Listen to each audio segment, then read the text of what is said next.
More energy, more footwork, more footwork. What's going on, you guys? Welcome to the most exciting video of 2023 on the Ginger on Wheels channel. This is gonna be the unboxing and technical hardware review of the Inmotion RS, sent to me by eWheels. This scooter is made by Inmotion, who normally makes high-powered electric unicycles, but this is their first venture into high-powered scooters. So today we're gonna rip it all apart, check out the hardware inside, and see what makes this thing go 60 miles an hour. So subscribe to the channel if you haven't already, and let's get ready to unbox this thing.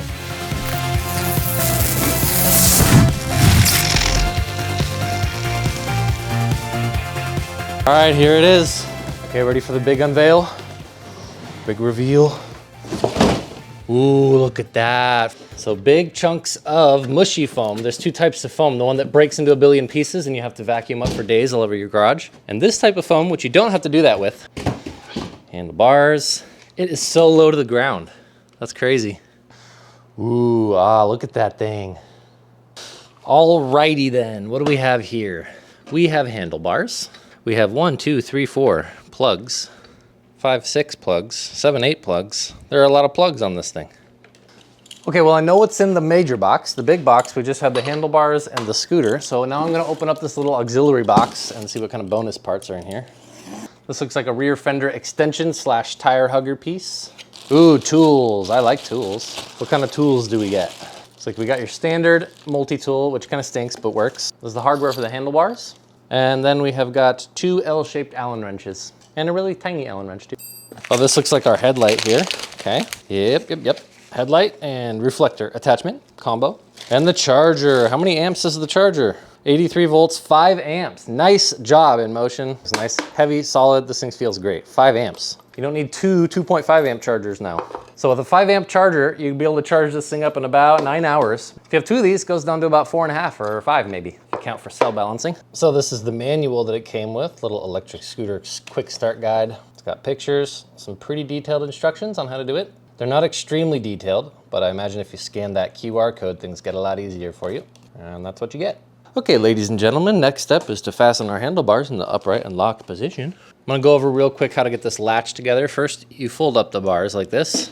You wanna fold up this red piece so that this latch lines up with this black piece. But you want this to come up, and then this little folding piece, there's a screw that goes right on top that I'm holding in my hand. So you go just like that, and then the screw goes down in top. This is kind of cool. This is actually a spring-loaded screw so that it has a harder time coming loose. So we just put our screw in like that. Good for 60 miles per hour now, apparently. All good to go? Good to go. Okay, so this is the handlebars. These 4 holes, there's 4 holes right here. We have 4 screws. There's also a mounting plate. This is included in your accessory box. This needs to go right here, and then your handlebars go on top. So we're gonna put this spacer right there. But once you get your bars put on, we're gonna put the 4 screws in the 4 holes. There's 1 here, and then 2 in the front. All the plugs up here, there are 1, 2, 3, 4, 5, 6, 7, 8, 9, 10, 11, 12, 13, 14, 15, 16, 17. There's like 20 plugs up here, but they're all color coded and they're all male, female. So unless you're really, really special, you're not gonna be able to hook this together wrong. So I'm just gonna start plugging colors to colors. We'll see what happens. Okay, so I've been messing with this for a long time, and I'm gonna tell you what to plug into where, because there is a spare green connector, it would appear. So there are 3 on this side, and then there's 1 over here. So there's 4 plugs. These very clearly go together. They're color coded, they have matching arrows, etc. These 3 go over here, again, color coded, very clearly matching together. Then there's this little one that comes out of the bottom of the throttle, this little plastic mechanism up here, and then it plugs into here. This is a blue cable, I believe. Yeah, blue connector right there. And then there's this thicker one, and this one's all black right here. But when you're all done, you have this black one right here too. I think this is all black. Yeah, black connection there. But when you're all done, you're gonna have this spare green connector. This might be for testing at the factory. I really have no idea what this green connector is for, because there is nothing green to plug in up here. So I'm gonna put everything back in this nice little wire sheath, and then everything is all connected as far as I know. So at the end of the day, you're gonna have a green connection left over. I don't know why. I did not make the thing. Connected to this thicker cable that comes out of the top, there's a long cable that's white. This runs down the length of the cables on the stem and connects to the headlight at the bottom, this white piece. Okay, for the headlights, I'm busting out my hand-bond Allen wrenches. I sell these on pevoutlet.com, by the way. It's where I sell all my scooter accessories for cheaper than Amazon, the most commonly used ones anyways. But I'm gonna use my Allen wrenches here to tighten on the headlight, because the included tool that they give you isn't actually long enough to tighten this thing while it's attached to the scooter. So I really like these wrenches too, because the end of them, I don't know if you can see that very well, it's rounded. So you can actually stick it in the Allen screw like at an angle and it'll still tighten and untighten. For the record, I'm just gonna keep the handlebars at the 0 height for now, but I am gonna go through and make sure that these bolts are all tight, because if they come loose while I'm riding, I'm gonna be a very, very sad boy. Loose, let's see here, loose, let's see here. Oh, half a rotation loose pretty much. Quarter rotation. Yeah, all 4 of these were loose. Tighten everything up when you first get your scooter. That's like my #1 tip for anybody getting any scooter. It looks assembled, but at the factory, they just go and they put them together so quickly. This goes in so far. This is just completely hollow. I don't like that at all. There's a cable running up through the middle, but that's alarming. There's like 4 centimeters of cast alloy holding the whole entire neck of the scooter on. Okay, so for the record, it is all working. Our green wire is just tucked down into the stem here, but push the power button. So we've got turn signals on the left-hand side. You can see we have a light here, and then on the back, there's a light back here, which actually glows in this whole box. I'm not sure if that was intentional, but it worked out really well. And I like that we have blinkers on the front, but they're not on the very end of the bar, so they're not gonna get smashed if we lay it over. This is a good idea for blinkers right here. We've got our headlight, of course, in the front. Got our headlight right here in the front. And brake light, there's an LED bar that goes along the tail that flashes when you hold the brakes. If you push the blinker button, here's my hands, the blinker is timed, it will stay on for a certain length of time and then turn off.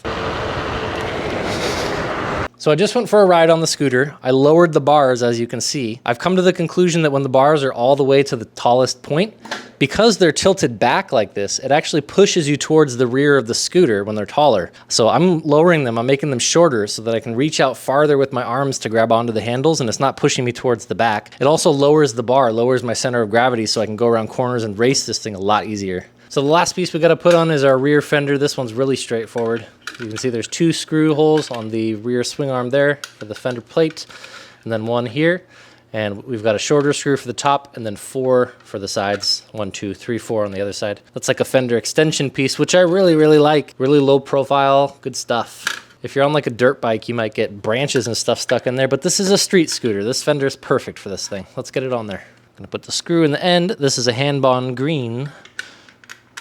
Pro tip, when you're putting this first fender on, if you ever have to mess with this, don't over tighten it, because these mounts are plastic and you'll crack these. These ones are metal though, so not as bad. This is what I was talking about with the Allen wrenches though. This end's squared off, but this end is rounded, so instead of going straight in, I can go in like an angle and still tighten it, and it's not gonna strip out the hole. How cool is that? The electric scooter tire pump, a must-have from PEVOutlet.com. Plug it into your tires, set the PSI, forget it, and then unplug when you're done. Good to go. Go ride your scooter. Don't get a pop tire.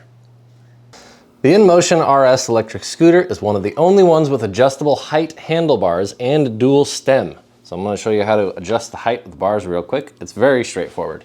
You'll see at the bottom of the bars there are 4 screws. 1, 2, 3, 4. They're M5 hex screws, and all you need to do to adjust the height of the bars is to loosen these screws, move the poles up and down in between these 2 brackets, and then retighten the screws. And you can see on the side, here's levels for how high your bars are. I'm below the level 5 right now, which means I'm at the lowest setting. At the highest setting, you want this 0 to be flush with the line at the top. And I wouldn't even recommend going that high, because the bars at the bottom might not be fully inside this bracket. So I recommend going in between 1 and 5 for your bar height. It gives you about 2.5 inches of adjustment right there. And you probably could go lower, but it just wouldn't be very safe unless you're like on a track.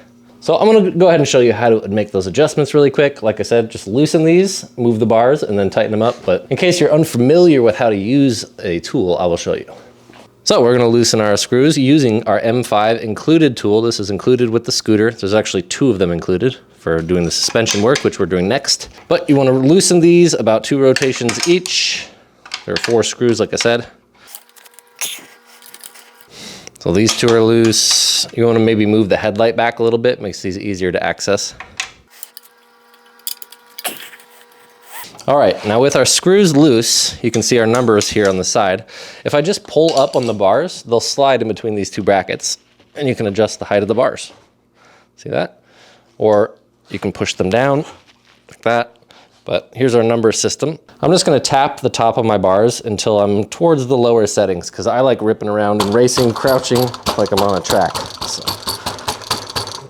there we go, super low. Now I'm gonna tighten these 4 screws up and all done.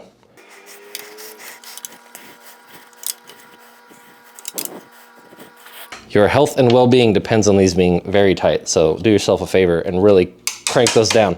But that's it. Now we're all got the bars adjusted. Let's move on to the suspension. So probably one of the reasons why you bought the Inmotion RS, because it has track grade adjustable suspension. You can see these 4 holes right here, 1, 2, 3, 4. These are adjustable pin holes for our suspension. You can see our pin right now is in the middlemost hole, and you can see it has a super low suspension hole right here. You can actually take the screw out, put it in this hole and move the whole linkage of the suspension and lower it by about 1/2 inch. Or you can raise it 1/2 inch if you want to be doing more potholy street riding. And this is like a comfort mode back here. But right now we're in the middlemost mode, and this did really well just around my neighborhoods. But if you're gonna be going downtown around the streets, you want this mode. And if you're on the track, you want this mode. Or if your streets are just really smooth and you feel like racing like an idiot.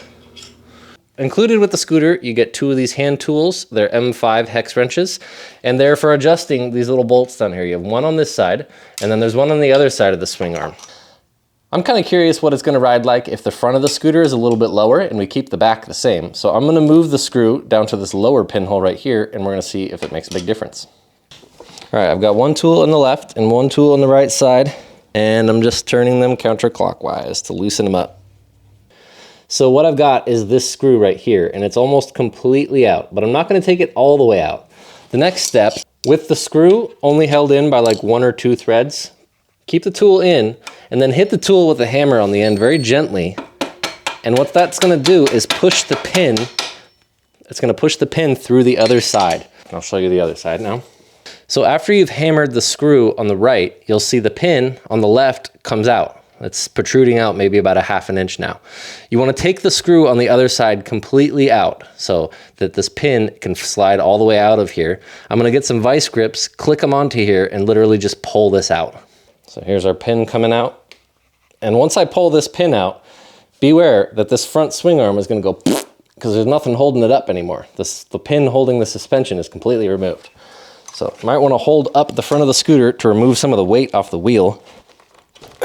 Get the pin out, and you can see this goes all the way down now. So now that we have it out, this is what the pin and screw look like, just to get a better idea visually before you go taking it apart. The screw actually comes out of the side of the pin, and the pin has threads on the end. So that's what we just pulled out of the holes there. And now that we've removed that completely from the fork, our suspension is completely independent of the swing arm. So we can move it and slide the pin back in through whatever hole we want, and we're good to go. This is really cool. Inside of here, it's actually on a little track, and the eye hole for the suspension sort of notches into place for these little pieces. It kind of goes chick, and then again at the tallest, I can't even lift it there. You got to loosen the motor wire and the brake cable to get it to go to the tallest setting comfortably. Right now it's a little too tight. It doesn't like doing that. But this swing arm doesn't just freely swing along this piece and you have to line the hole up by holding it. It actually notches and falls into place. It's really cool. So it falls into the lowest place. I'm just going to push the screw in here. I will say though, if you have them both on the lowest setting, I can tell already the kickstand's not going to work. The scooter's too low. Having the front on the lowest and the rear on the medium setting, I can feel already the scooter is a little bit tipsy. So that's probably as low as you want to go. Just knocked the pin back into place, and I'm gonna go on the other side and put the screw in. We have to put one tool in here to hold the pin in place, and then we're gonna put one tool in the other side to screw the screw back in. I'll bet you the second generation has an adjustable kickstand, but this one does not. You need the bars turned all the way to the left for the scooter to stay upright by itself. I'm just holding this side still to hold the pin in place, and I'm twisting the other side. And you want these to be very tight. If this screw comes out while you're riding, hospital visits will be involved, so make sure it is very, very tight. Now, our suspension is adjusted. Wow, that feels so low to the ground.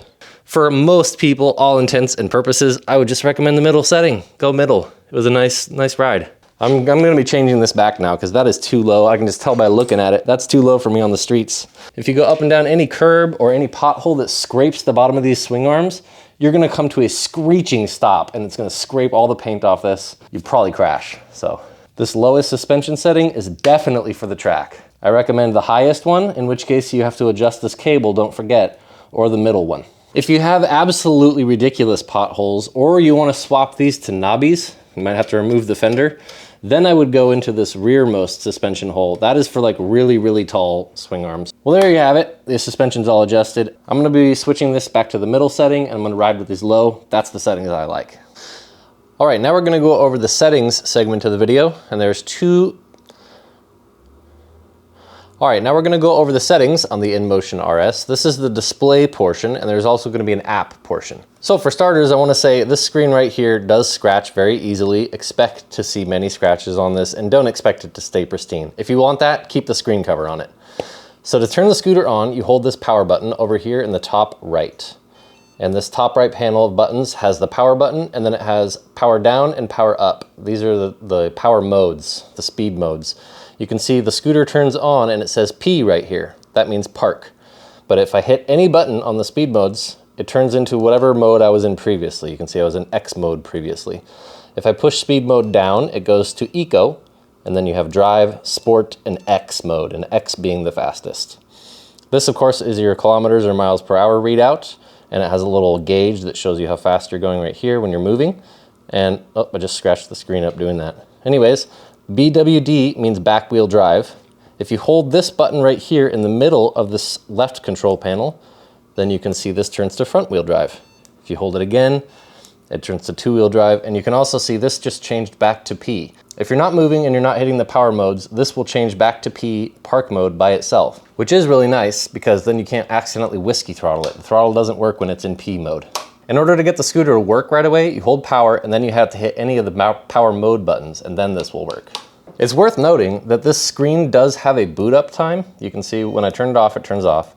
When I turn it on, it does this little animation. But the scooter does work immediately, even when this is doing the little animation. So you don't have to wait around for it to boot up like you do with the GTR. So I'll turn on the scooter here, and then on the left, we have this little control panel. Bottom is the horn button. Very obscenely loud. Be careful if you're using this at night or around people, pedestrians. Top is our lights button. Left is the left blinker. That's timed 5 seconds. And you can see it turns off. And then right blinker is over here. And this middle button, if you hold it, that changes the speed modes. Back wheel drive, front wheel drive, two wheel drive.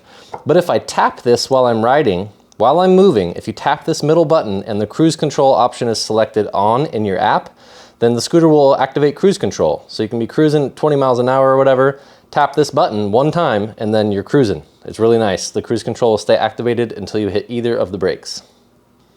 At the bottom of the display here, I hope you can see this, we have percentage battery readout, the voltage, tripometer says 0 kilometers, and then the total, I've got 114 kilometers on the scooter. This white bar here, I didn't realize this till last night, but this is actually how much battery you have left. So at full charge, the white bar will be all the way to here, and then as it drains down the battery, you can just get a quick glance of how much battery you have left just by this, using this little bar. It's really nice. You don't have to calculate any voltages, or a lot of scooters will just have battery gauges with like 4 bars. So you can say, oh, I have 2 out of 4 left. It's such a rough estimate.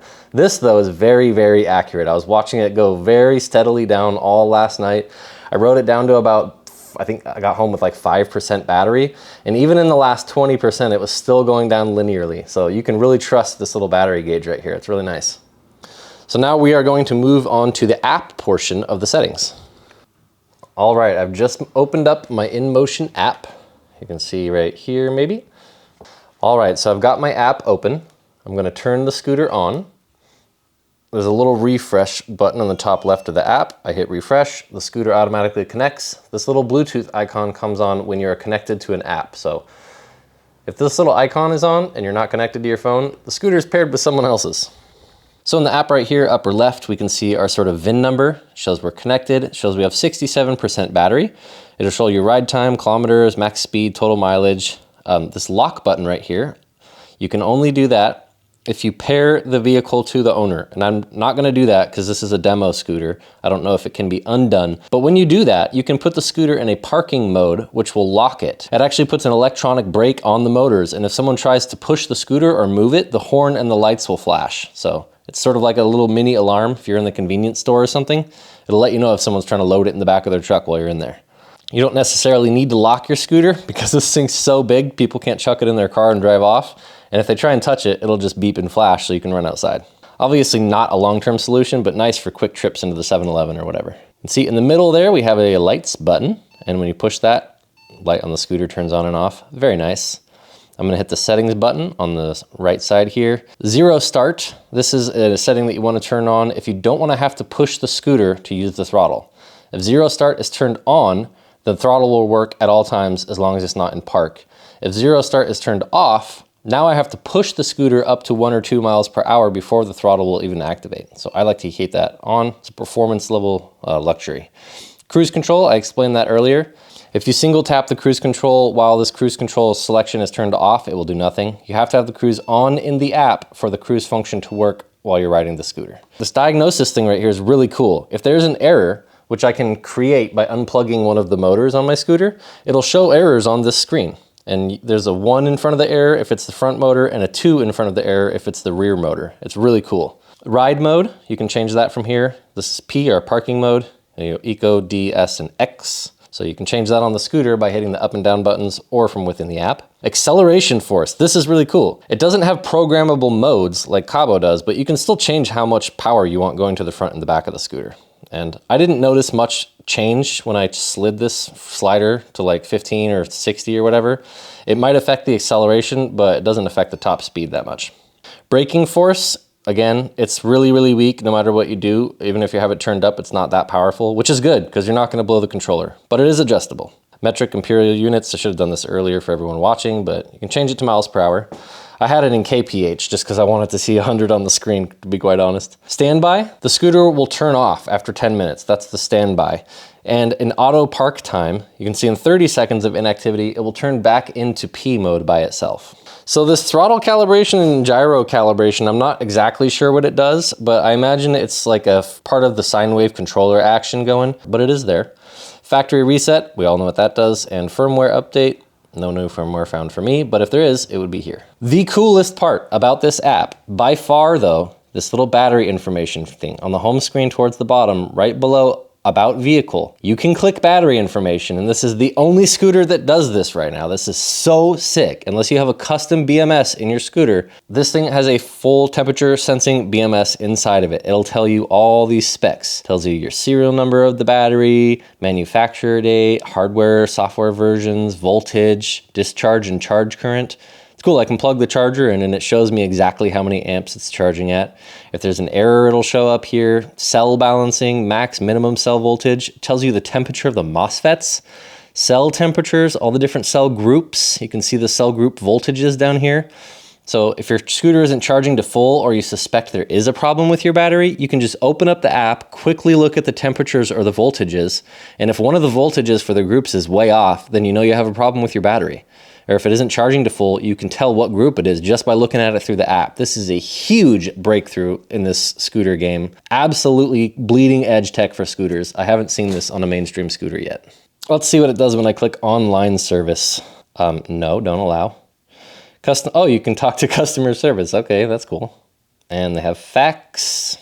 If you have any questions about your scooter that I didn't answer, you can consult the manual here, talk to people, or look at their little fact sheet built into the app. Discover, this is just going to bring you to their Inmotion stuff and tell you all about all their gadgets that they have. More or less though, that's how you use the app. The most important things are right on this vehicle home screen. You can see your battery, if you're connected, mileage. And for me, the reason why I would use this app is the battery monitoring. You can see how hot things get, which groups are working or not working, if there's any errors. So you can change most of the riding settings from the scooter, and you can change some of them from the app, but for more detailed parameters and specs, this app is a great help. As you saw in the ride video, I floored it around for like 15 seconds on pretty low battery, so this thing did get hot. We pushed the controllers and the battery. I'm gonna take it apart now and we're gonna see if anything melted. We're gonna see what the controllers look like, what the placement's like, what the battery looks like, what it's made of, all the different components on the inside of the scooter that make this thing go fast. Okay, so to take the deck off your Inmotion RS, each corner has this little plastic fitted bit. It'll have these little plastic arrows that go right here and right here. You want to take a razor or a flat screwdriver and just pop these off. And then you'll see 2 Allen screws under here. You remove the 2 screws and this cover will come off. There's one cover on each corner of the scooter deck. So once you get the 4 covers off, then you want to peel back the top mat. You don't need to remove it like I have, but there's a screw here, a screw here, a screw here, a screw here, a screw here on the other side, and then there's also one underneath each of the 4 covers that you took off. So there's 6, 7, 8, 9, 10 screws total on the top and 8 screws holding the 4 covers on the sides. So 18 screws total holding the top deck on the Inmotion RS. All right, I've got all my screws out. Now I'm just gonna take a hammer, preferably rubber mallet, gently tap the bottom of this right here. And I wanna go ahead and take a second to point out why this is already unique. Most scooters have a top plate, and then there's a seam that runs along the edge right here where water can get in. And some scooters will have a gasket or other methods to try and keep the water out, but this scooter is different. This deck actually goes all the way across the top and then drapes over the side. Like this whole thing is one piece. So the water will drizzle over the edge of the battery and drizzle off the side of the scooter instead of inside of it. That's pretty neat. Oh yeah, anyway, here's the top cover. That's off now. Just pulls off one big aluminum piece. This is our battery right here. And this is completely in line with Inmotion technology. They have really well sealed, extremely well built batteries. This is like a really well designed pack with really well programmed BMS. I'm just blown away already by the quality of this. They have the actual front and rear controllers are separated. We've got the rear controller back here and we've got the front up here. So by physically separating the controllers, we can keep them cooler. This is pressed up against the rear of the frame, acting as a heat sink. And this is pressed up against the front of the frame, also acting as a heat sink. So instead of mashing two already hot controllers together or doing a 2-in-1 unit, they've split them and decided to use the frame as a heat sink. Brilliant. We've got a wire coming out right here with orange 3-pin connector. I'm guessing this is for testing. I don't know though, but there's a green wire up at the top that doesn't connect to anything either. Wow. This is the most beautiful innards of any scooter I've ever seen. Max charging current, 10 amps. It says on the outside of the pack. Maximum charging current, 10 amps. 72 volts, 84 volt maximum charge, 10 amp charging, 39.2 amp hour, 2845 watt hour. I almost feel stupid now for suggesting that something might melt on this. They clearly thought this out. This is some serious R&D went into this. So in the front, we have these two XT connectors. This looks like it's for the rear controller. That was like this. There's two tiny XT90s, looks like. And then there's this big battery connector right here. I think this is for the front controller. So with these 4 connections unplugged, I'm gonna try and lift the battery out of the scooter now. Oh, this is so cool. There's even screw holes that go through these side flanges on the battery pack. So when you screw the deck on, you're also screwing the battery into place physically. This battery can't move when the deck is on. This is such a good design, oh my God. I'm gonna sleep with this thing. I don't have a girlfriend anymore, so. I identify as a scooter now. What on earth is going on in here though? There we go. Oh, I missed the connector, that's what it is. There's also this little green connector that goes to this thingy right here. So there's 1, 2, 3, 4, 5 connections on the battery and then it pops out. Very heavy, very robust. I can tell they tried to use thermal paste, but they didn't use nearly enough. So if they were attempting to use the scooter as a heat sink, it works just because it's metal, but not because he used thermal paste. But it's also solid metal and right up against the innards of the scooter here. This is such a cool design. They also have little holes in the bottom of the deck here for water drainage. There's little gullies inside this little cast frame here, and in the little gullies are screw holes that nothing screws into. It's just little water vents so water can drain out. And you'll notice all the electronics are along the side here where water can't even get to.